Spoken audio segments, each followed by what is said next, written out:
Hello, and welcome to Black Mental Health Matters. Our mission here is to encourage a dialogue around mental health among Black communities. I am your host, Mekaya Williams Franklin, and today we will have our special guests, Natalie Ventura and Taylor Gravesande, to discuss the topic of destigmatizing alternative methods to wellness and health.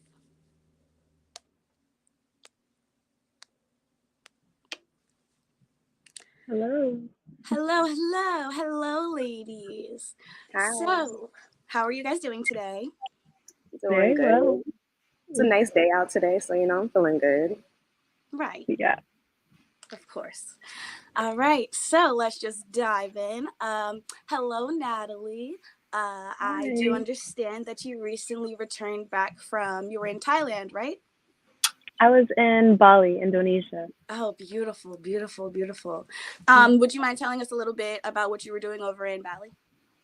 Yeah, I was doing a 200-hour yoga teacher training, and I was studying yoga from the Eastern perspective because yoga is a practice that originated in India. So I had Eastern teachers as well as Western teachers who really shared the practice and the philosophy behind it. And it was an incredible experience. I did my 200 hours and then another 50 hours specializing in yin yoga. And I'm now a certified yoga teacher. Yes, congrats. Give her Thank you. flowers. Thank you. That must have been such an experience. It was incredible. Not only the knowledge being shared, but also the community, because I find it kind of hard in the West to connect with community, and I was just so welcomed by those people and the love that was shared through the practice of yoga. It was very beautiful. Right. I love that. I love that for you. All right. So I'm just going to go ahead and get rolling with our first question. A lot of people have no idea what alternative methods to wellness are, and some have even gone as far as fostering negative opinions and thoughts and false information about them.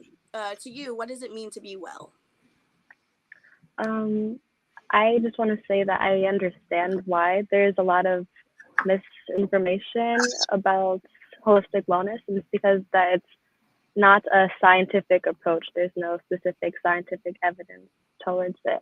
And the reason to that is because practices like yoga and using food as medicine and all of these wellness practices, they're not based on in science, they're based on nature and really connecting with the seasons and connecting with your body. And to me, it's just about becoming in tune with the outer environments, which helps you to connect to your inner environments. So for me, the idea of being well is not being like perfectly healthy. It's being able to understand yourself and your body and being aware of what's going on physically and mentally and being able to identify that so you can heal any imbalance or any issues. It's just an awareness of self and awareness of how to treat our bodies, treat our lives, and live accordingly to that. And it just comes down to living intentionally. I think when you live intentionally, you are living well. Yeah. I love that, and I think that's beautiful. I noticed that Taylor has left us. I'm sure she'll join back in a few. Mm-hmm. But I just wanted to go ahead and ask you another question. Just a side question because I was thinking about it as you were talking about it. Yeah, A of while course. ago, I worked at this health food store in my hometown. And I learned that the word holistic translates ultimately into treatment of the whole person. And I thought about that as you were saying, I'm sorry, I thought about that as you were Yeah. mentioning how when it comes to healing and being well, it's not necessarily just what you look physically or whether you're the most fit or whether you're actually sitting down and meditating and people are seeing you do these things and execute these things. It's about ultimately what you feel is going to contribute to you being healthy. And that could look different from another person's healthy. Like, I'm pretty sure like you have other people around you, people that you've grown up with, who their idea of healthy differs from your idea of healthy, and that's completely fine. Yeah, no, definitely. With a lot of the differences between like Western medicine compared to traditional Chinese medicine, which is what I was studying for my nutrition course, they consider like healing and getting yourself to a balanced state, you have to heal the entire body. Like a specific illness, it's rooted in, and you have to approach it by healing the whole body. When in terms of like Western medicine, they just heal the symptoms that are there and not really going deeply in to do the work to stop that cycle from continuing. Just every time a symptom come up, they would just give medicine or even sometimes surgery. There's a deeper way of looking into the body. It's a whole way, and it's it's a whole new way of living, definitely. Mhm. Yes, and the adaptation must have been something as well. So that actually brings me to my second question.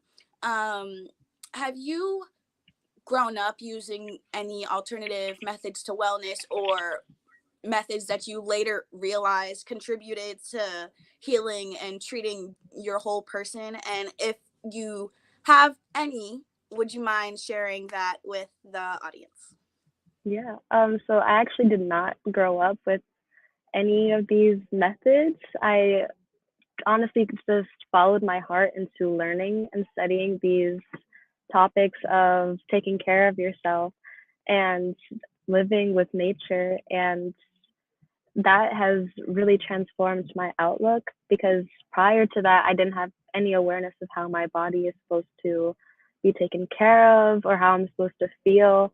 And that manifested into emotional and mental imbalances that I was struggling with for years. And I didn't have any understanding of why I was feeling those emotions until I began to change my perspective and until I started reaching this path. It's when any emotion or mental imbalance is there, it's calling you to look inwards and reflect on what are you doing, what are you around, what are you doing to help yourself, and it's calling you to put the power back into your hands because from my experience, when you're not mentally well or going through a lot of difficult emotions, it feels like you don't have any power or control. But when you learn how to listen to your body and recognize that something is off, you can in turn use that awareness to help yourself get to a stable place. And it's it's powerful. It's taking your power back. And I would say the two methods that I practice myself and that I advocate for others is to practice is to one, journal daily, reflect daily, just list out how you're feeling in your body, what's current in your life right now, any stresses or any you know pain, physical, mental, emotional, just write it out and look clearly at the problem to see if it's a pattern or if it's something that you can shift. And it's with that awareness that you can begin to start changing and begin to start evolving from that cycle, from that illness, from that state, and bring yourself to a place of more balance. And it's yeah, it's if it's something you practice daily, it can really begin to change your mindset on everything. And I would say my second piece of advice is to live with the seasons. And it's something that's in America, I would say most of the West, but specifically America, we aren't very familiar with. We live every single day the same, despite the four different seasons that are in this life. And really, with every single season, there's a different energy to them. There's different food available to them. There's different temperatures available to them. And each season, each change, it gives us something to and reflect on inwards. Like right now is the season of winter. Right now is not the time to begin like changing everything and rushing and living a very stressful lifestyle. Now's the time to really get that rest, get that regeneration, because it's necessary for the seasons forward, the seasons of spring and summer. You need that time to rest and hibernate, as you will. Like the animals are, like the leaves that have fallen off the trees, they're rooted down right now, and that's what nature is calling us to do as well. So I would say really try to connect with nature.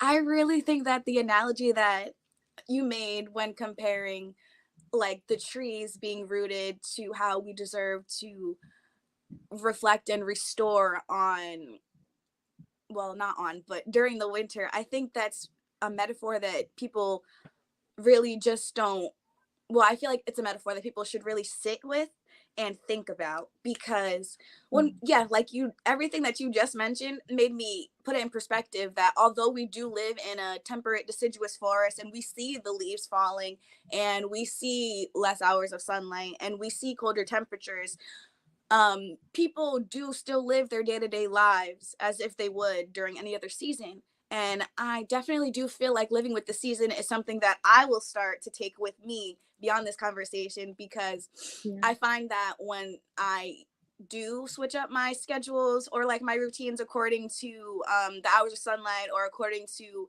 what I have time for based off of like whether I'm in school or if I'm not working or if I just want to genuinely rest like you should in the winter. Mm-hmm.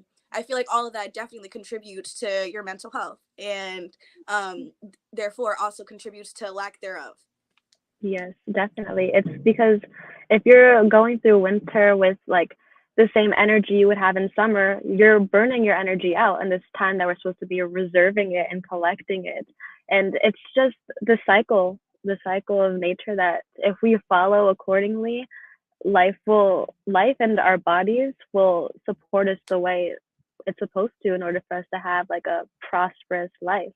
It's it's important for keeping our energy. And I know low energy and burnout is so common in our generation and just in society in general. And I think by returning to nature, you can really return to yourself in that state of wellness. Yeah. Yes, that, yeah, I definitely agree with you 1000%.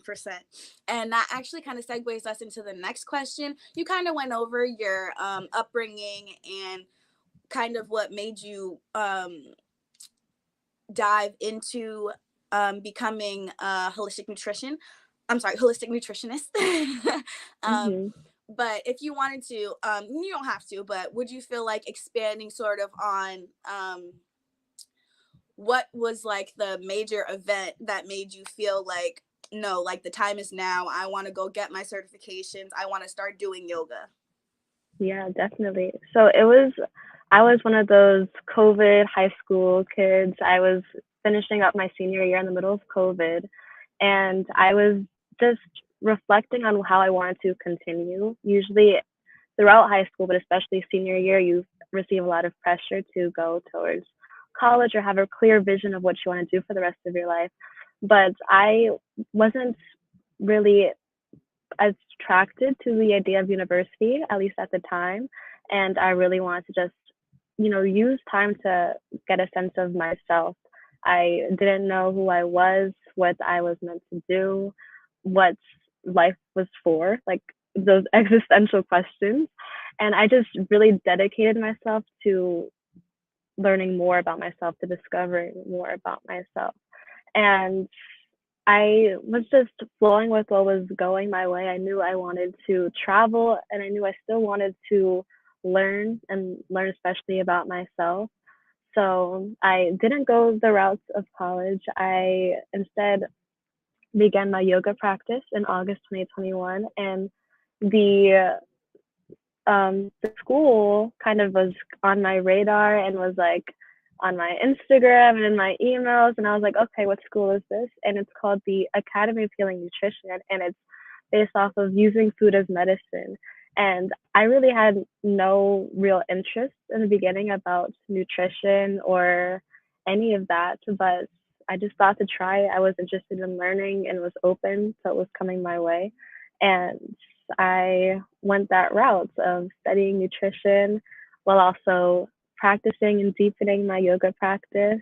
And for me, those were some of the best decisions I've made because I've learned so much about myself. And in that process, has also been traveling and going to Europe and Asia and have really witnessed these different ways of living and just been able to reflect more on the external world and my inner world as well. And I would say it's been a transformational couple of years.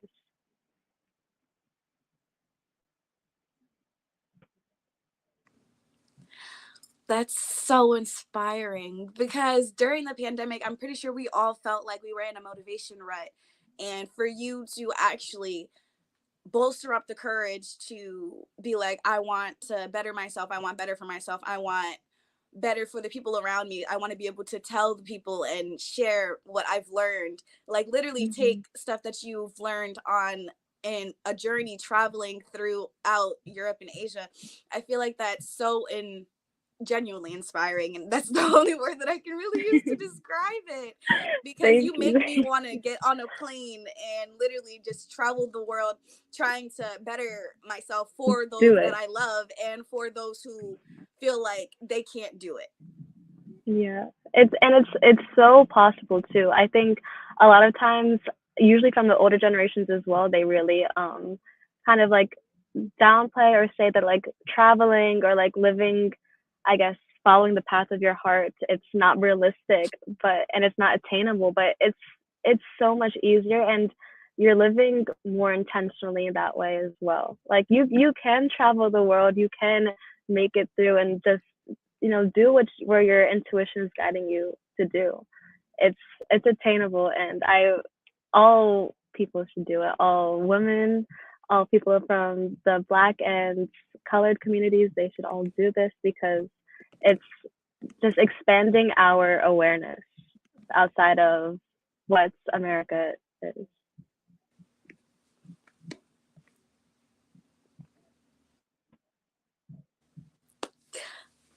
I honestly I agree. I really feel like everyone should hop on a plane or a cruise or however whatever means of transportation is, and to go explore the rest of the world. I've only been out of the country once. I only got my passport literally in 2020, and Um, I went to Cancun, Mexico, in February on Valentine's Day, and my aunt was like, "Oh, this is your birthday slash graduation gift. Do you want to go? We can go now or in April." And then April, in April, it would have been in the middle or the beginning of the pandemic, and I would have been so upset. And I feel like without that trip that I took to Cancun, because I had senioritis, it was just not a very positive time for me. It was also like dead in the middle of winter. So for me to have access to this vacation and this experience, it really helped me stay motivated throughout the beginning period of the pandemic. yeah, yeah. So, next question. I'm sorry, did you have anything else to add? I apologize. Oh no, no, it's okay. I'm glad you had that experience before the pandemic. Definitely. Thank you. All right. Taylor. Hi, I'm Hey, back hey, after technical difficulties. I'm sorry. Perfectly fine. Perfectly fine.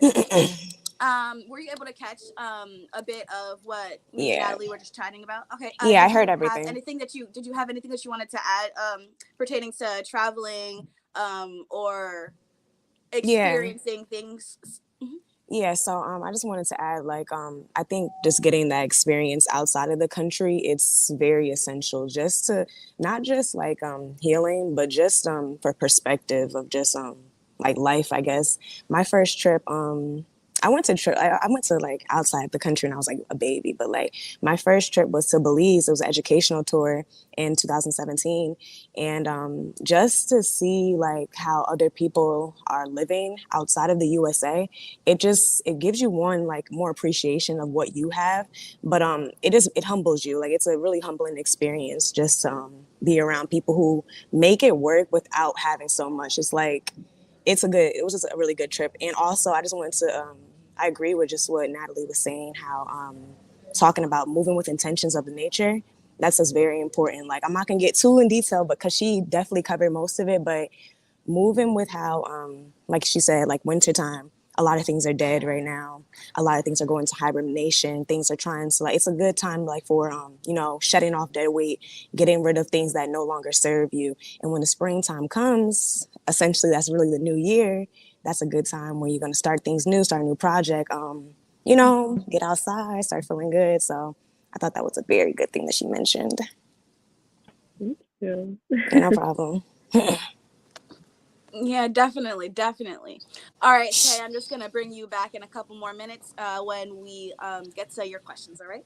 Yeah. Thank you for adding. All right, Natalie. Being that you have had these, being that you have had these amazing opportunities and you had time to experience other countries, do you ever feel like people from your culture or anyone that you kind of like grew up with at home or any of your friends kind of were skeptics towards what you were studying or how you decided to begin studying? Yeah, I have received like skepticism and doubts about, I guess, the validity of holistic wellness, because I guess it's in the past it was against the convention, but I think right now more people are becoming interested into natural healing. But I think most of the criticism I got, or just doubts, was from the older generations and them doubting my ability to make a career out of this or to live this kind of lifestyle, or where am I getting my money from and all of this. And they they always use like this perception of the word like realistic, like what you're doing is not realistic, you can't realistically live out of this way, and just shifting them, I guess, the living back to money. And whenever I would like receive those thoughts, those words, it would just make me think, like, when have we stopped living for passion and purpose instead of living for money? It's and from what I've been studying, and especially going back to my last trip and studying about yoga and Vedic philosophy, there's this idea of dharma and living for your dharma. Dharma translates to your soul's purpose. And as a society, we are so money oriented because we are in survival mode and you need money to survive.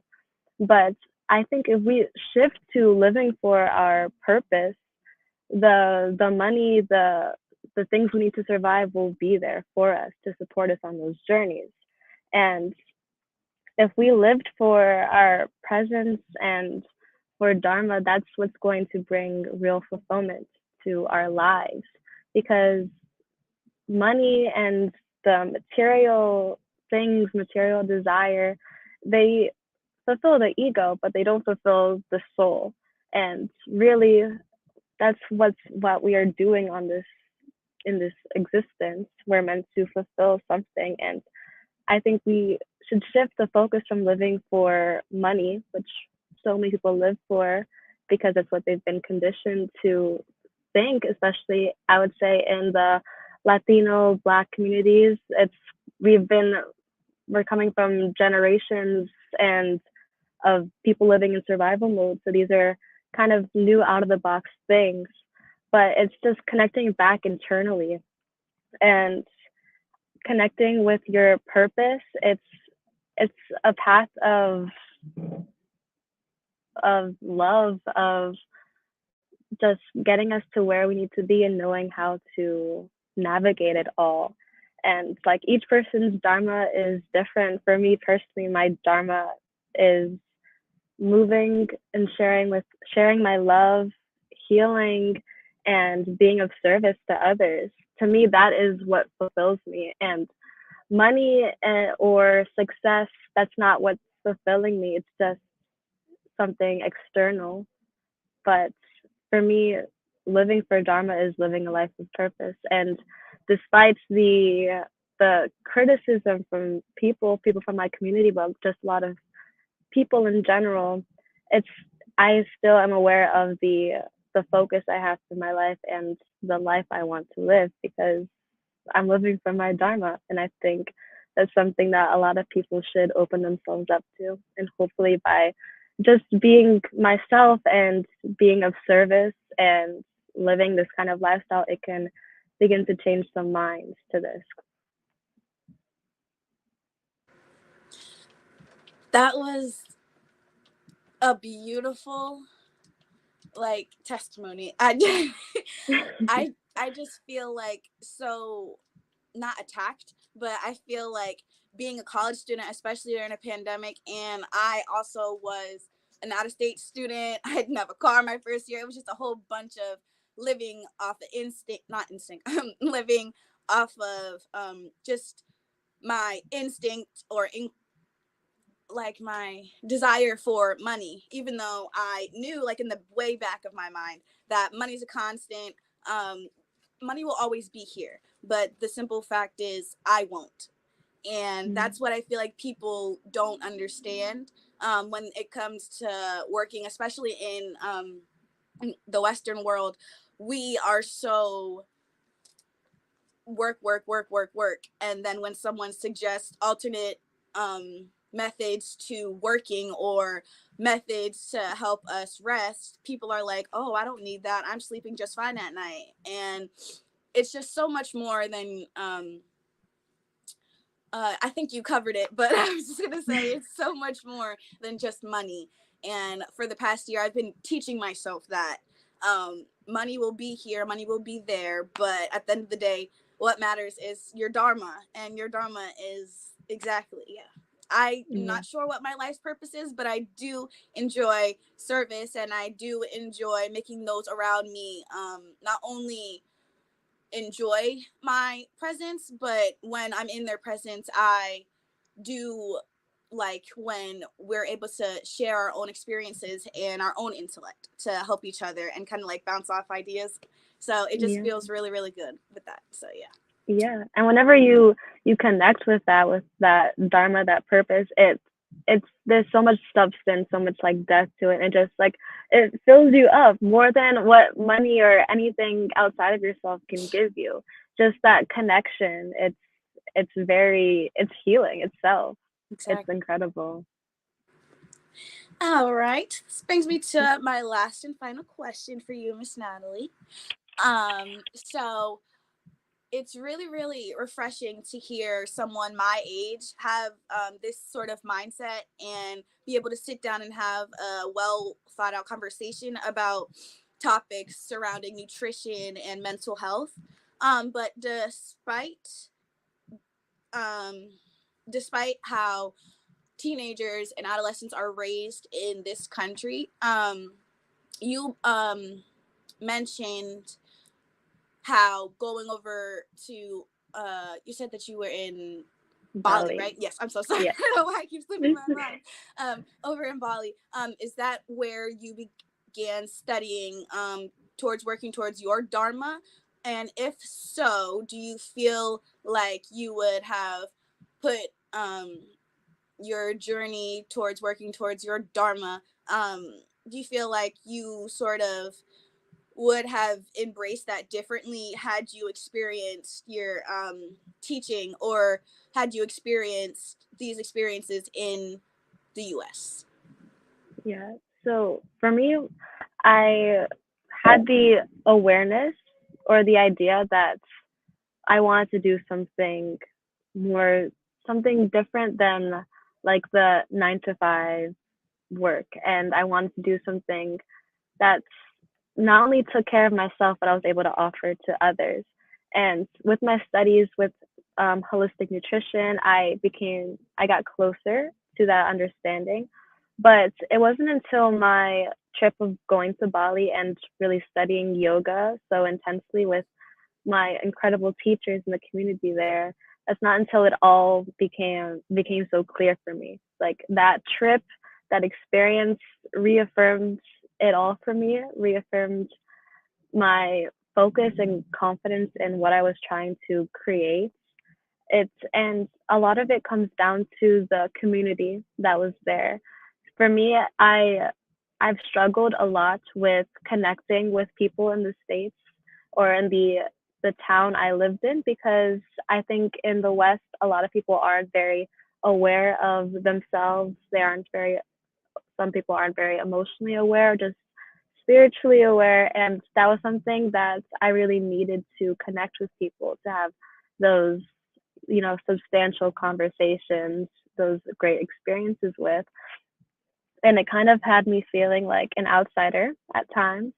And when I traveled to Bali and was with this amazing community of these people practicing yoga, we all went through this period of release and growth, because when you get there, when you really get into the philosophy of what yoga is, what's the substance behind just the physical practice, you release so much of that old conditioning. And we all just kind of witnessed our growth in each other, and it was this amazing community of support and love.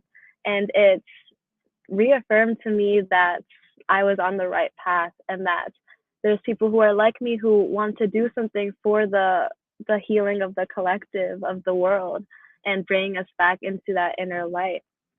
And that's what really got me to continue on this path of my dharma, what really got me to focus on my purpose. And now coming back to the States, I'm really more confident in what I know, what I'm able to bring, and clear as well. I'm not going to let, society or people to try to dictate my path or what I'm supposed to be doing. I know that I want to be of service to people, to help bring them back inwards. And I am cultivating services to share with our community and just the collective in general, to help them come back into nature and come back to the self. And I'm just so filled with like creativity and gratitude, just because of these experiences and this new way of living that has been so transformational for me. And I'm so excited to share it with the world. Well, I, for one, am extremely excited to see you and support you through your journey. And would you mind going ahead and letting us know where to find your services at? Like, what platform are you on right now? Yes, right now I am on Instagram and I am launching my business. It's called the Garden of Awareness. You could just search that up on Instagram. And yeah, there's a post on what the business is for. It's for this community, it's for collective healing. And I hope to be of service to all that are open to it. I love that. We need a lot more open people. We need a lot more spaces where people can feel safe. We need more safe Yeah, spaces. And I love that. yes, What you're doing is beautiful. And I believe it's going to truly attack the root of our generation's problems when it comes to not feeling like we're supposed to open up about how we feel mentally, physically, emotionally. So all of that, I feel like what you're doing and cultivating is going to live on beyond our time. So I think that's yes. really beautiful. Thank you Okay. so much. So we're gonna go ahead and add Taylor on back. Hey, Hey guys. hey, Taylor. Hey. All right, we're just gonna go ahead and transition on into your interview right now. Natalie, thank Cool. you so much for joining us. I Thank genuinely you. appreciate everything that all the knowledge that you dished out today. Hearing about your experiences over in Europe and in Asia has been inspired, and I'm about to go book a flight right now. I'm glad I was able to inspire you. Thank you so much for having me. It's been No an Yeah, honor. problem. Bali sounds amazing. It All right. is. All right, Taylor. So, how have you been? I've been good. I'm currently outside of the Jersey. I'm not in Jersey. I'm in North Carolina right now, so the weather is good. I'm feeling good. I'm actually on my first solo date right now, which is pretty big for me because I tend to have social anxiety. So it's been a pretty cool day. Like, been a pretty cool day for me actually. So I'm feeling I'm good. happy. I'm happy for you that you're not letting your social anxiety define you. That's Yeah, really that's something that I have to get under wraps, of course. yeah. It's But we're all healing, and I admire that. thank you. No problem. So we're gonna get into our first question. So the first question I have for you today, Taylor, is there are so many people, like when I say so many people, there are so many people who hail the title healer or like Right, to pass off that they're a healer, or that they're omniscient when it comes to the topic of healing nowadays, but um, they also regret to do the work to actually heal themselves. And I've heard, well, not I've heard, but I actually live by you practice what you preach. right. So what does healing to you entail? Well, I think for one thing, when it comes to healing, for everybody, it's very subjective. So, like, what might look like healing to one person is not always healing to another person. So, I think for one thing, when I think of healing, the first thing that comes to mind is being very realistic and realistic in your journey because, again, like some days you're not gonna feel like, dang, I feel so good to, get up and do my yoga. Or I feel like I want to get up early in the morning and combat this day. Some days you're gonna be down, and that's what healing is about. Like just being very realistic with going through the ups and downs that come with life because healing isn't just like this high of like I'm good, I'm practicing, I'm doing this. Like that's not like intent, like just realistic healing. Another word I guess that comes to mind when I think of healing is prioritizing, like prioritizing like your shadow work and putting time aside to actually get the work in, because like the same way that you put time into, like, let's say, into your to-do list to like get homework done, like you need to put your healing into. And that's something that I think I took on more this year. Last year I would put my healing secondary to like something that's important to me, and I seen how it reflected like to my mental health. So like really adding in healing as like something that's important, because it is important, and I think another word that healing, like when I think of healing that comes to mind, is just patience.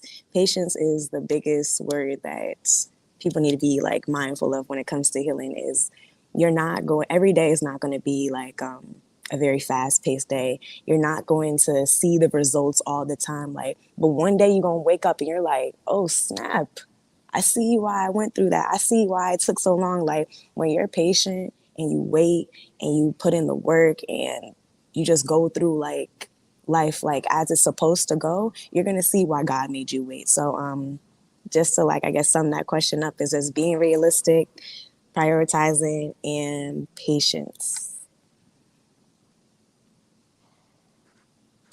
That is a really interesting top three. But now that I think about it, if I was asked that question, I feel like those would definitely be within like the top of five. They'd definitely be like in the top for me as well. Yeah, Uh, but the biggest one that stood out to me was patience. Patience, yeah, patience, patience. It's like mm-hmm.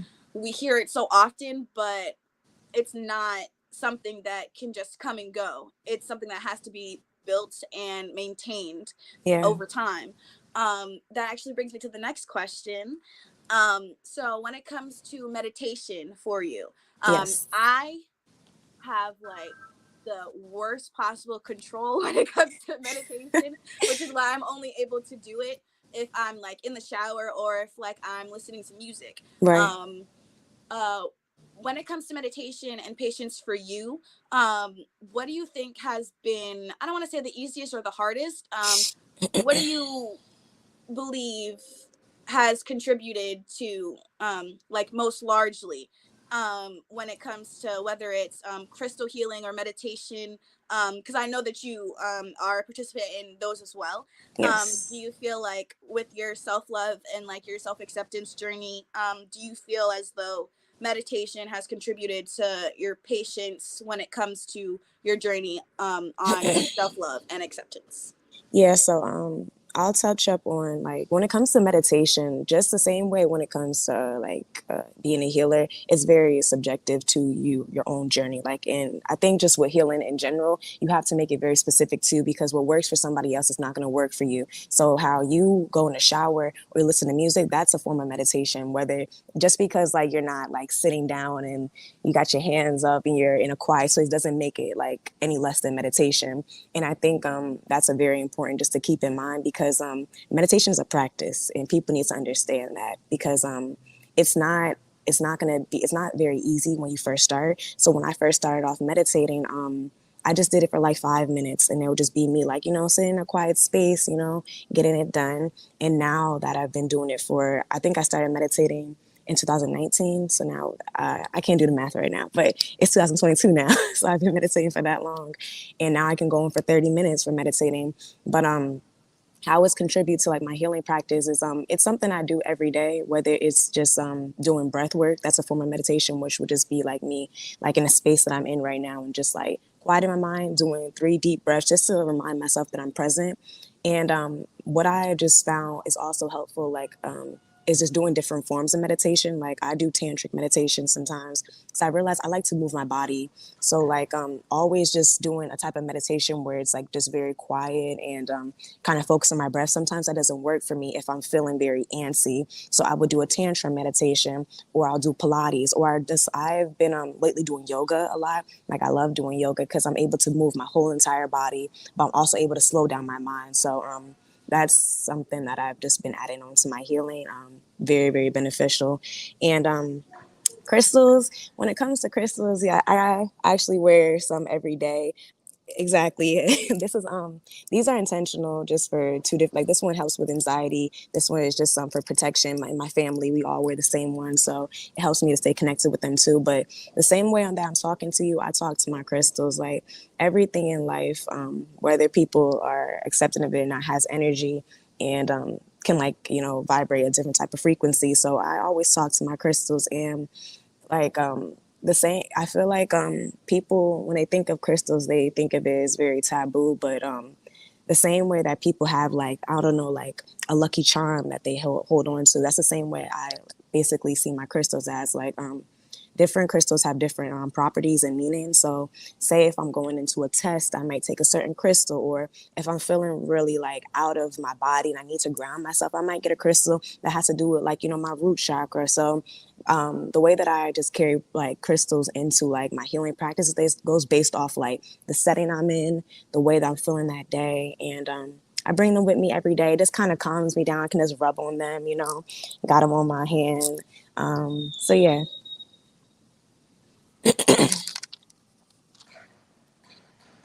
I'm just gonna go ahead and add Natalie into the stream. She looks like she wanted to add something. Yeah. Oh, All right.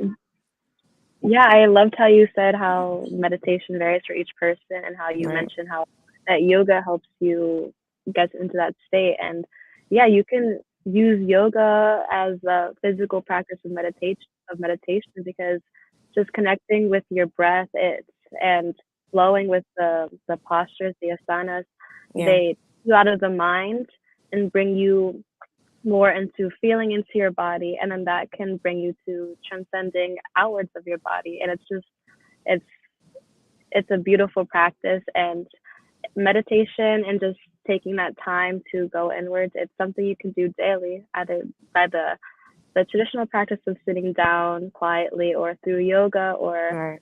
by singing, by being in the shower. Right. It's just that personal practice of coming back to yourself. And yeah, it's beneficial for everybody.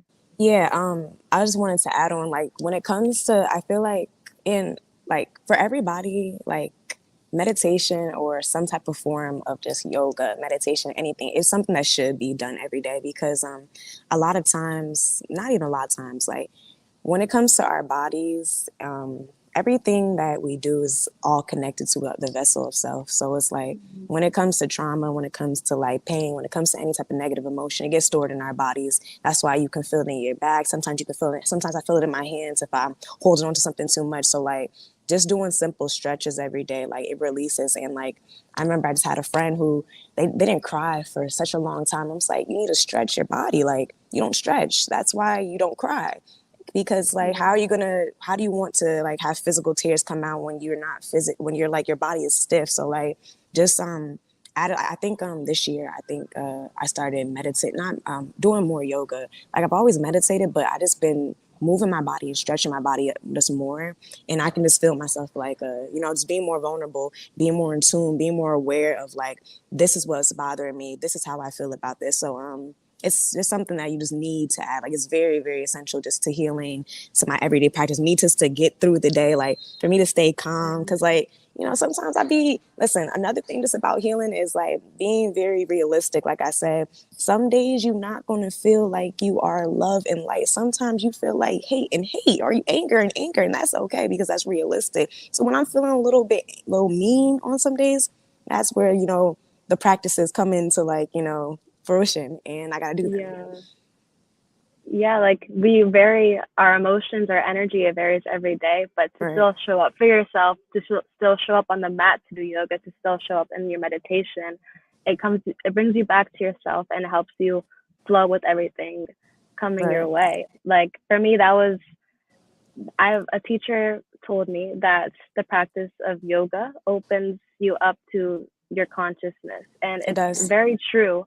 Just by doing the physical movements, it does something to your mind, but also to your spirit as well. It opens you up to seeing the world differently, Right. to understanding yourself, to really just be present in your Exactly. body, in your existence. And presence is the key. It's the key to wellness. It's the key Mm-hmm. to balanced mental health. Right. It really shifts the way you view life when you're present.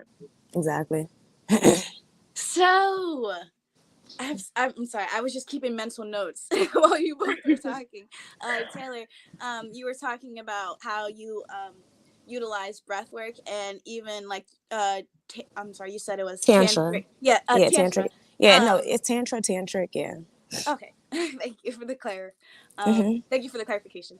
Um, I actually wanted to ask you more about that in terms of dancing, because you said that you love to dance, and me too. I Yes. love dancing, and it's just like people think of like day-to-day things and they don't realize that it's contributing to their whole entire person, which Natalie said. Like everything that we do on a day-to-day basis, like our routines ultimately can contribute to how we heal and our wellness, because it's like, oh, this one thing is taking me off this day, then it's like, Right. oh wait, I know how to handle this situation because I was able to practice this the other day, so let me see if it'll work for this situation to calm me down. And these are just like little like habits that it's like if you pick it up, it's almost impossible to lose. Exactly. So once you actually put like your head in the game, and when you actually commit to wanting to better yourself, Mm-hmm. then I feel as though the stuff that, and I'm pretty sure you and Natalie have both experienced this too, um, stuff that you thought was hard at the beginning of like when you first started looking into healing yourself is Yeah. almost like you know it as the back of your hand now. Exactly. And just to like combat what you say with tantra meditation. So people say sometimes tantra is like a form of like sexual meditation, but it's something that you can do with self. Like it's I think tantra is really good. I kind of combine tantra and dance therapy together because I love dancing. I love moving my body. So I feel like if you're looking to get some more self love, to really understand yourself, really, because like it's not to say like if you don't have your own love for yourself that you can't receive love, because you can Mm-hmm. receive love even if you aren't fully in love with yourself. But I take falling in love, and maybe this is the Aquarius in me and I got a God complex, but I'm in love with myself, and I find every type of form to get more in love with myself. So with dance therapy and tantra meditation, I just sometimes I'll put my mirror up, I'll put some good music, I got a playlist on, and I just dance. Like I do, it's different forms of dancing. It's like a lot of like stretching, a lot of staying in one position, and just really like feeling through your body, and like it's almost like making love to yourself. Like honestly, it's like making Yes, love because to yourself. you're moving muscles that you're not Yes. moving when you're laying down versus when you're sitting versus when you're standing. Yeah. But if you're in a mirror and you're watching yourself move these muscles and you're admiring yourself, it's almost like you're talking, well, not almost, but you could talk to yourself, and like the words that you're Mm-hmm. singing and the way that you're moving is all contributing to your self-love. And I Yeah. think that's really beautiful as well. Yeah, it's a nice way to get to know yourself, build your confidence, get to know your body, how your body moves, like what works. So it's, listen, y'all, if y'all need to find some more self love, get into dance therapy, tantra meditation. Exactly. All right, this brings me to the next question. Yes. um I understand that you used to attend an HBCU, right? It was Yes, like Hampton the University. The period. real HU. The real HU, y'all. um During your experience at your HBCU, did you find that not reenacting, did you find that executing, well, first of all, you were healing while you were at your HBCU, correct? Well, I'm not gonna ask you if you, when you began your healing journey, Yeah. were you still attending your HBCU? So actually, I had my. This is just like a little just transparency for everybody. But I had my awakening, my first awakening, when I was attending my HBCU on October 11th in my apartment, and it was a nice day outside. And just to give you guys like a little background of Hampton. Hampton is on a peninsula, so peninsula is three sides are surrounded by water. Water. So like it's a very spiritual place. The same way with Florida, like it's very very spiritual. Water is like it's attracted to so many things. Like water holds so much to it. So any place that's surrounded by a lot of water, it holds like some powerful energy. So I had my first awakening there. So that's kind of where not kind of that is where my spiritual journey started at Hampton. It became more, I guess. I guess like as the time went on, like I'm at the stage I'm at now, I'm not Hampton anymore. It just grown, but it started at Hampton. So now do you feel like any issues that face any issues that you face now that you're no longer at your HBCU, do you feel like you going through that one solitary event um almost influence, well, yeah, but I'm trying to form the question exactly how I want it. Yeah. um so you transitioning from your HBCU and then of course having that epiphany, um Hmm. it's a very spiritual and a very moving thing. So now that you're no longer in that environment, do you feel as though you're more or less vulnerable, or do you feel as though you can continue these healing journeys you can continue your healing journey with back in with the memory of being at Hampton in the back of your head? um do you feel as though now that you're no longer in that situation, you can go about your healing journey differently?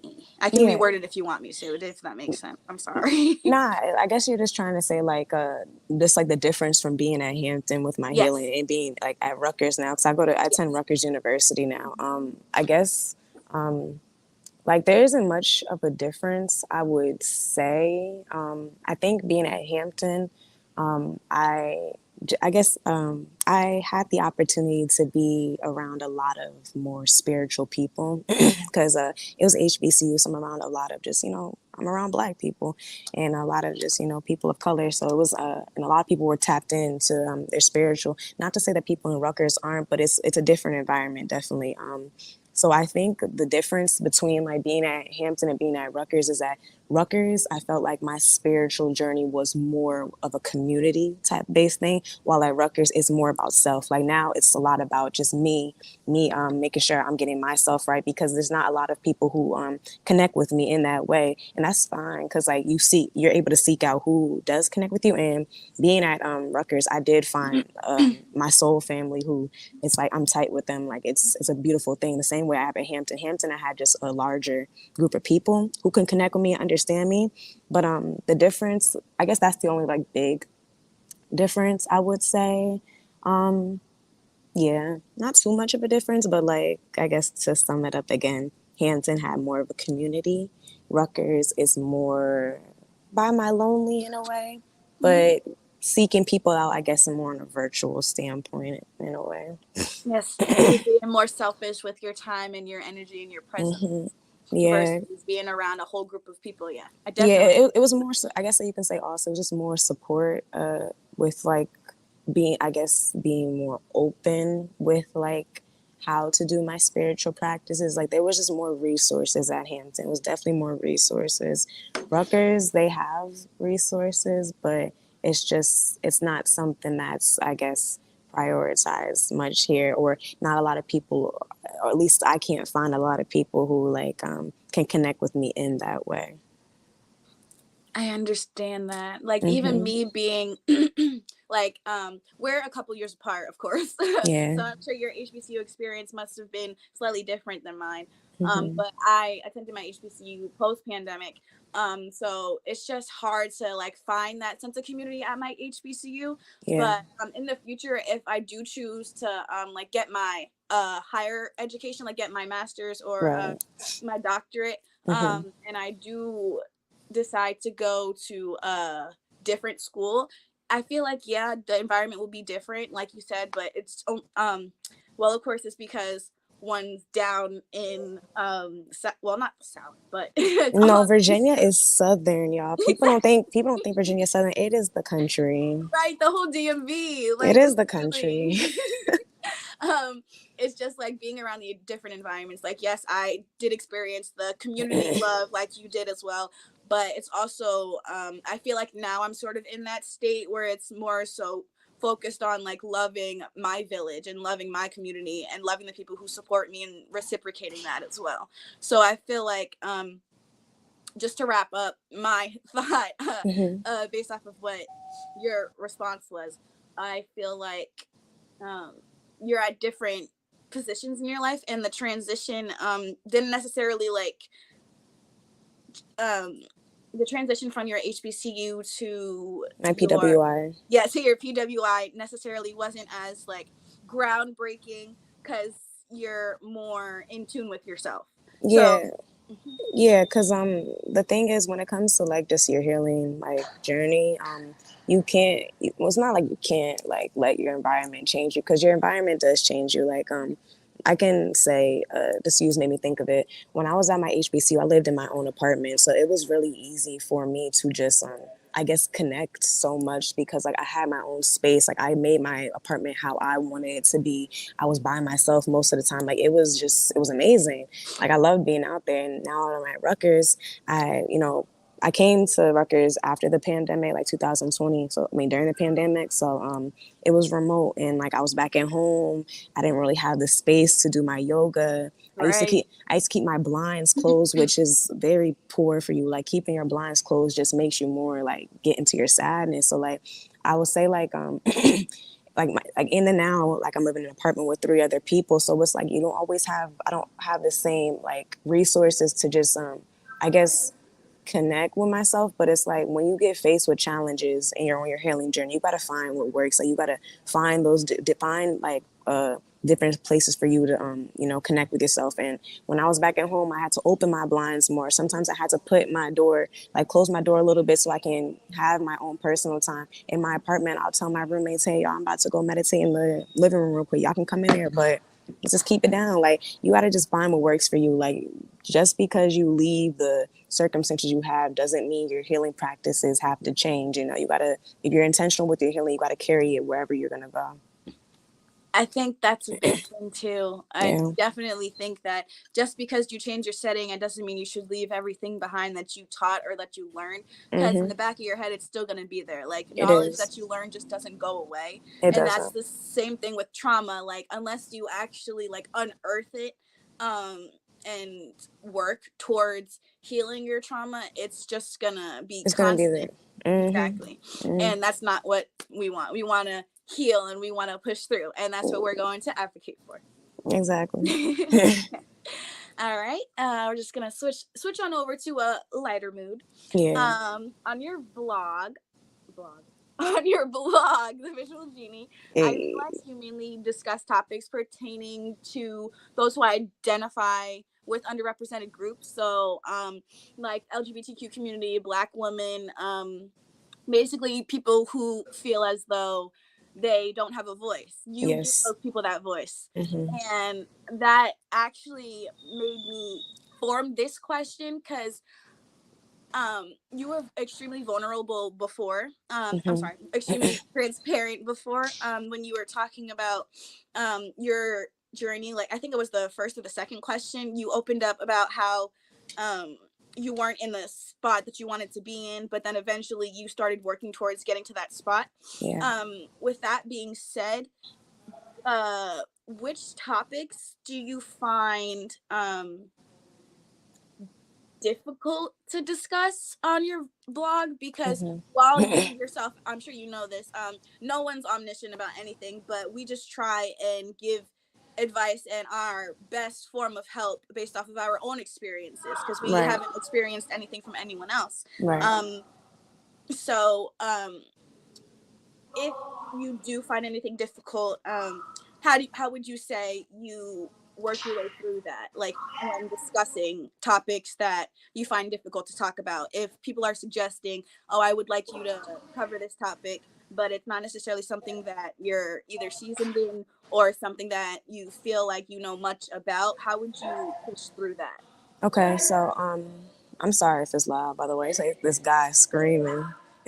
But so I it's a few topics that I find difficult to like work through. But for one thing, I on my blog I like to speak about things that like I like to use my words and other people's words in order to like help other people. And when it comes to topics that I'm not very knowledgeable on, I don't like to like put it out until I have a good knowledge of it, because that is kind of ignorant kind of in a way. So one top I can talk about one story just to give you guys like a little story time.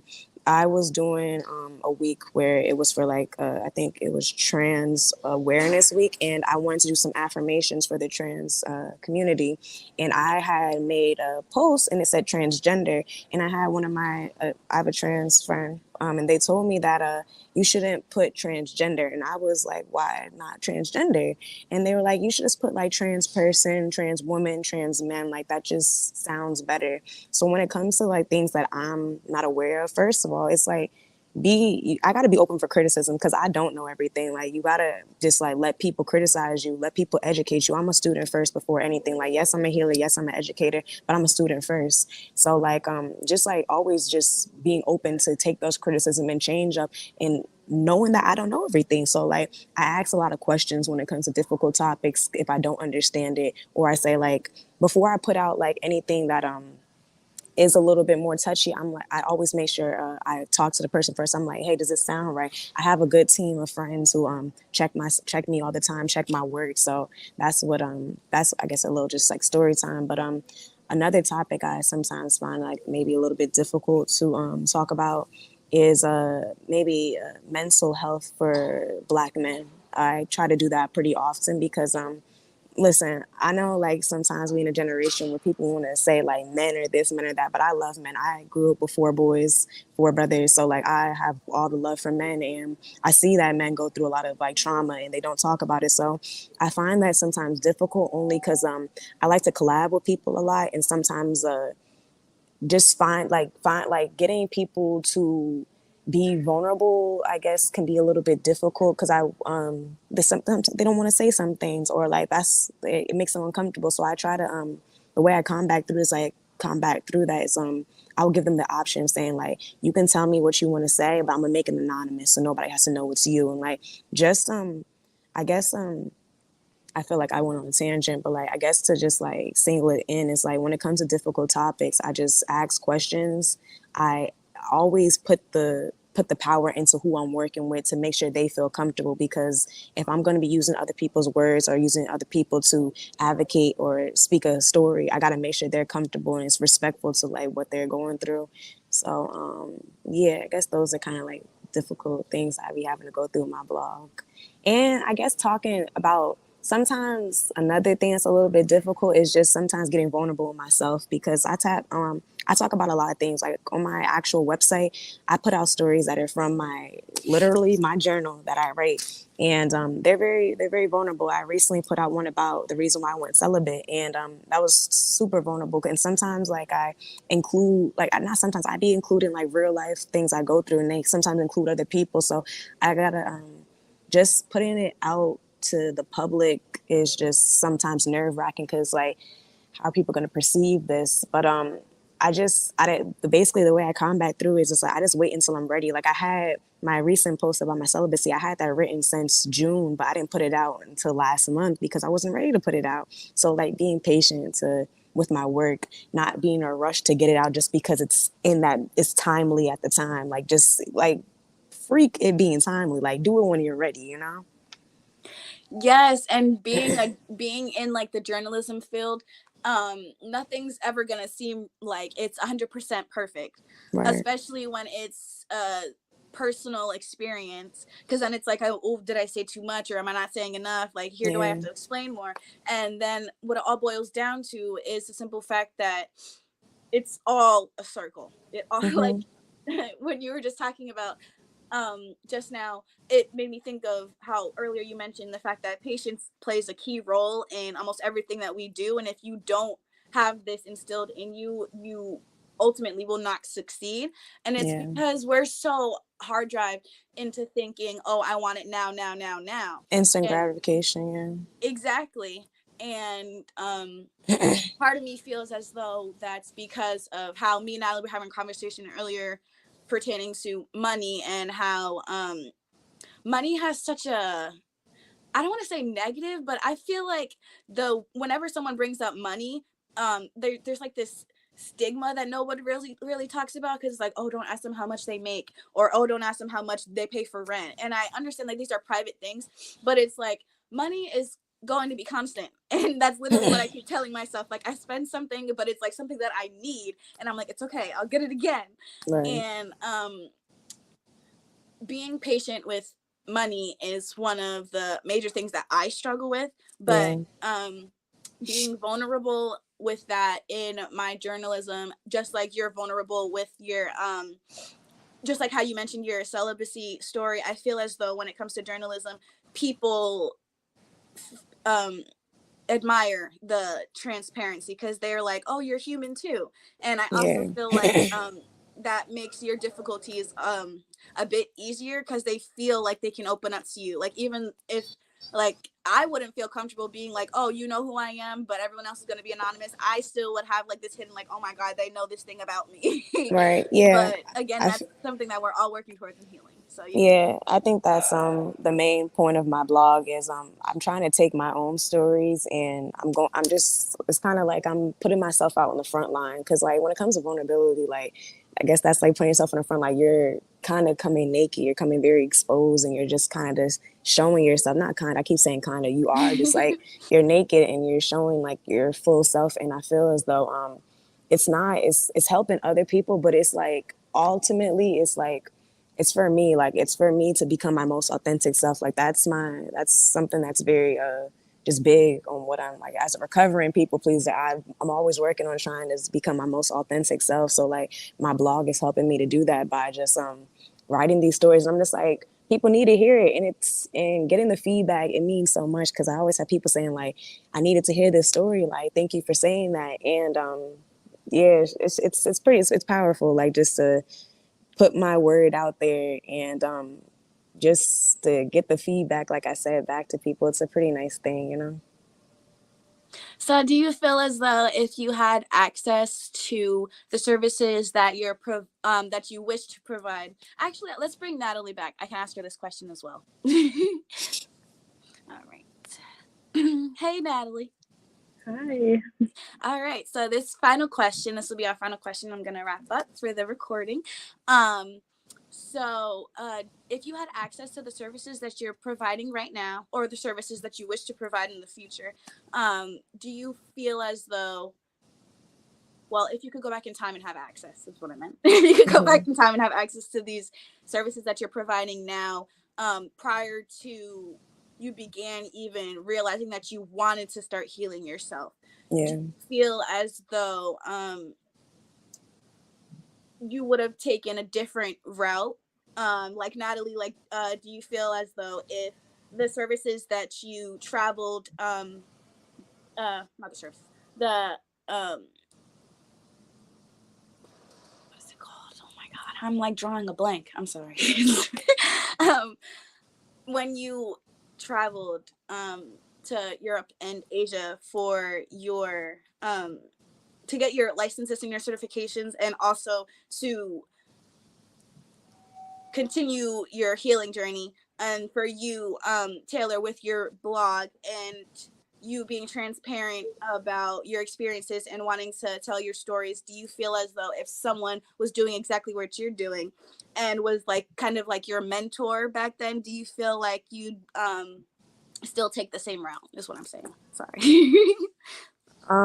Like if I went back in time and like fast forward into like where the point I'm at right now, like if it would have went differently, I mean like I think that I think my journey, like it was very just like it happened at the right time. It was very specific. If I didn't go to Hampton and I wasn't in the space where I had my awakening after I got heartbroken, y'all. So like if that didn't happen, I don't know if I would have been at this point right now. Like I feel like for me to get to this state where I'm able to like communicate my story and I feel safe enough to like speak up on you know what I'm going through and make my blog, it stemmed from like a very specific thing that happened to me. So like um if that very specific thing didn't happen to me, I don't know if I would have been in the same spot that I'm at now. I mean, I mean, we can get into philosophy and say like, you know, the fate of life was supposed to happen. It was bound to happen, and I believe I Yeah. was supposed to be in this spotlight regardless. But it was just very specific, and like I think I would have been in the same spot regardless of what happened. But if I wasn't just I guess like in Hampton, it would have just maybe happened differently in a way.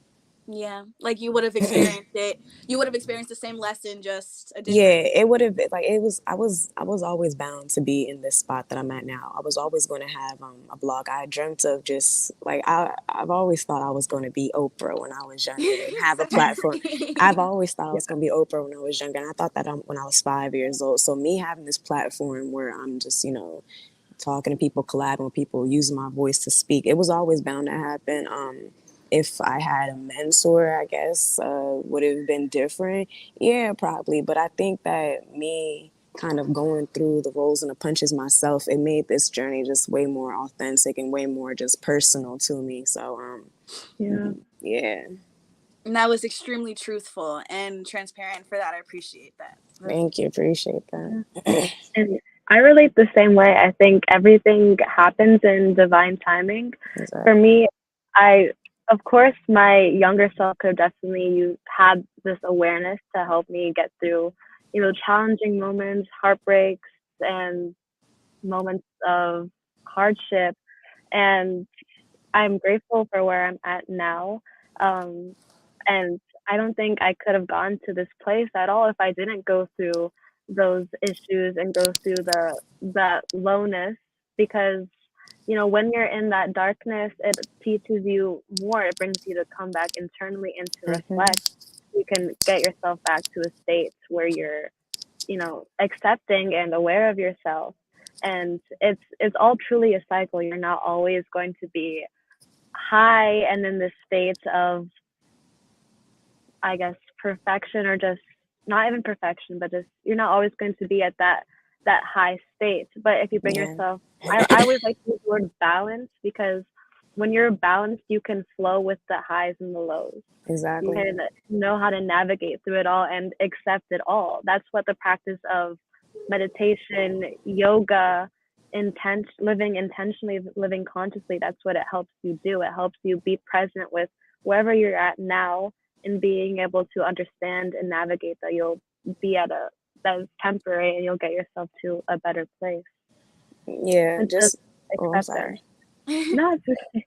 Yeah, Yeah. just like to add on to what you said, like dark times really do bring you so much clarity, and Like, I know a lot of times people, when it comes, I know just not a lot of people, so even sometimes myself, like when it comes to like the times where I feel really low or I'm not feeling like I'm myself, like it's hard to sometimes like stay aware of like, you know, your healing practices or like what you need to get done. But it's like when I was just talking about like when you're a patient and you just kind of like go through it and you put your practices that you learn to like, you know, use like during the dark times when those practices are so essential, like you really got to put them to use because you see after like you get through like, you know, the storm, you're like, okay, well, I gained that lesson. Like dark times bring the best lessons. Like it's a sick truth of life. Like it's sad, but like it's gonna teach you so much. Like I could definitely say like without it's kind of like a bitter like a